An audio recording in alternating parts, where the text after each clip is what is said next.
Historical diaries के तमाम मोअज़्ज़िज़ नाज़रीन, मैं हूं रिजवान मलिक और आप सब देखने और सुनने वालों को अस्सलाम वालेकुम।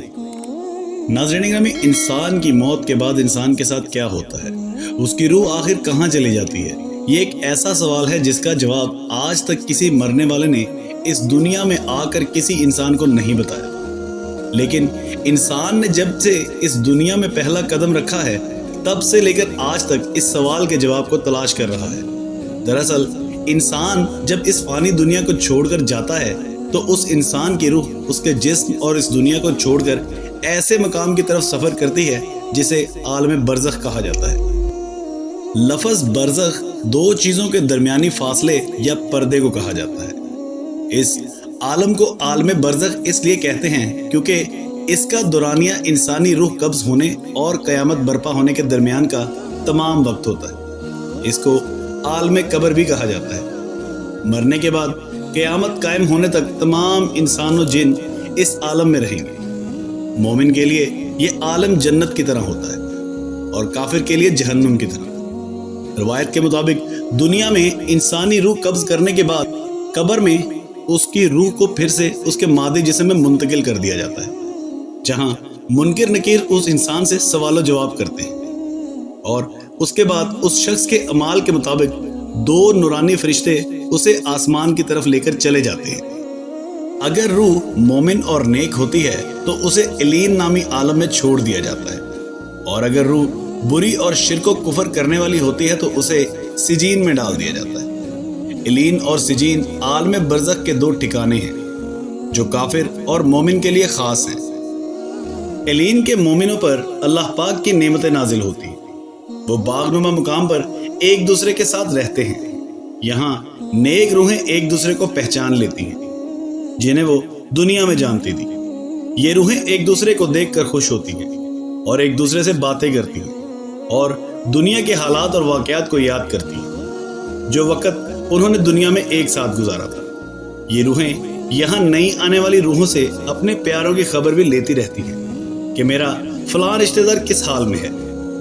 अगर नई आने वाली रूहें उन्हें बताएं कि तुम्हारा फलां रिश्तेदार तो मर चुका है मगर वो यहाँ नहीं पहुंचा, तो ये बरज़खी रूहें समझ जाती हैं कि उन्हें सिजीन में डाल दिया गया होगा। नेक रूहें अपने रिश्तेदारों का इंतज़ार इलीन में ऐसे ही करती हैं जैसे कोई घर से दूर अपने घर वालों के मिलने का इंतज़ार करता है। बरज़ख में नेक रूहों के अलावा अंबिया कराम, सहाबा कराम, शुहदा और सालिहीन की रूहें भी एक साथ एक मकाम पर इकट्ठी रहती हैं। नाज़रीन ग्रामी, रवायत में आता है कि नेक रूहें अपने करीबी रिश्तेदारों से मुलाकात करेंगी, जैसा कि हज़रत मोहम्मद मुस्तफ़ा सल्लल्लाहु अलैहि वसल्लम ने हज़रत फ़ातिमा रज़ी अल्लाह ताला अन्हा से फरमाया कि मेरे विसाल के बाद सबसे पहले तुम ही मुझसे मिलोगी, और बिल्कुल ऐसा ही हुआ। हज़ूर नबी करीम सल्लल्लाहु अलैहि वसल्लम के विसाल के तकरीबन 6 माह बाद हज़रत फ़ातिमा रज़ी अल्लाह ताला अन्हा रसूल अल्लाह सल्लल्लाहु अलैहि वसल्लम से जा मिली। वो शुहदा जो दुनिया में अल्लाह की राह में शहीद हुए, उनकी रूहें कहाँ रहती हैं? इसके मुतल्लिक सही मुस्लिम की एक मशहूर रवायत है जिसमें हजूर अकरम सल्लल्लाहु अलैहि वसल्लम ने अल्लाह तबारक व तआला के रास्ते में कत्ल किए जाने वालों के मुतल्लिक फरमाया, उनकी रूहें सब्ज परिंदों के शिकम में रहती हैं। उनके लिए ऐसी कंदीलें हैं जो अर्श के साथ लटकी हुई हैं, और वो रूहें जन्नत में फिरती रहती हैं, जहाँ चाहें वहाँ जाती हैं और जो चाहे वो खाती हैं, और फिर उन कंदीलों की तरफ लौट आती हैं। फिर उनका रब उन रूहों से कहता है कि क्या तुम्हें किसी चीज़ की ख्वाहिश है?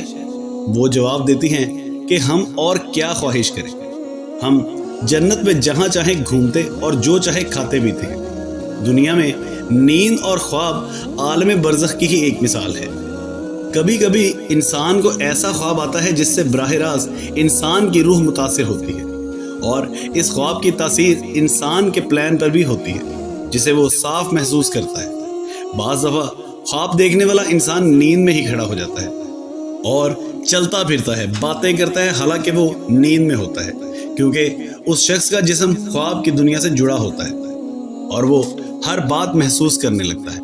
बिल्कुल इसी तरह बरज़ख में जब इंसानी रूह जज़ा या सज़ा पाती है तो उसका असर कब्र में मौजूद जिस्म पर भी होता है। जैसा कि सही मुस्लिम की एक रवायत है कि हज़रत ज़ैद बिन साबित रज़ी अल्लाह तबारक व तआला अन्हु फरमाते हैं कि हज़ूर अकरम सल्लल्लाहु अलैहि वसल्लम बनु निजार के बाग में अपने खच्चर पर सवार थे। اور ہم حضور نبی کریم صلی اللہ علیہ وسلم کے ساتھ تھے کہ اچانک آپ نبی کریم صلی اللہ علیہ وسلم کا خچر بلک گیا. قریب تھا کہ وہ آپ کو گرا دیتا. اس جگہ 5-6 قبریں تھیں. حضور نبی کریم صلی اللہ علیہ وسلم نے دریافت کیا کہ کیا کوئی ان قبروں کو پہچانتا ہے کہ یہ کس کی ہیں؟ ایک شخص نے کہا کہ میں جانتا ہوں. حضور اکرم صلی اللہ علیہ وسلم نے پوچھا کہ انہیں کب دفنایا گیا؟ اس نے جواب دیا کہ زمانے شرک میں. تب حضور نبی کریم صلی اللہ علیہ وسلم نے فرمایا کہ ان لوگوں کو اپنی قبروں میں عذاب دیا جا رہا ہے. اگر یہ خطرہ نہ ہوتا کہ تم اپنے مردوں کو دفن کرنا چھوڑ دو گے تو میں اللہ تبارک و تعالیٰ سے دعا کرتا کہ اس عذاب میں سے کچھ تمہیں بھی سنا دے جو اس وقت میں سن رہا ہوں. ابن فارس کتبی اپنی تاریخ فارس میں ایک روایت بیان کرتے ہیں کہ 590 ہجری میں بغداد کے ایک مقام تل احمد کے پاس ایک مردہ بوسیدہ حالت میں پایا گیا جس کی صرف ہڈیاں باقی تھیں. اس کی کیفیت یہ تھی کہ ایسا معلوم ہوتا تھا کہ اس کے دونوں ہاتھوں اور دونوں پیروں میں لوہے کے کیل ٹھوکے گئے. کیلوں کے نشان اس کے پیٹ اور پیشانی پر بھی تھے اور بڑی خوفناک حالت میں وہ مردہ اپنی قبر میں پڑا ہوا تھا.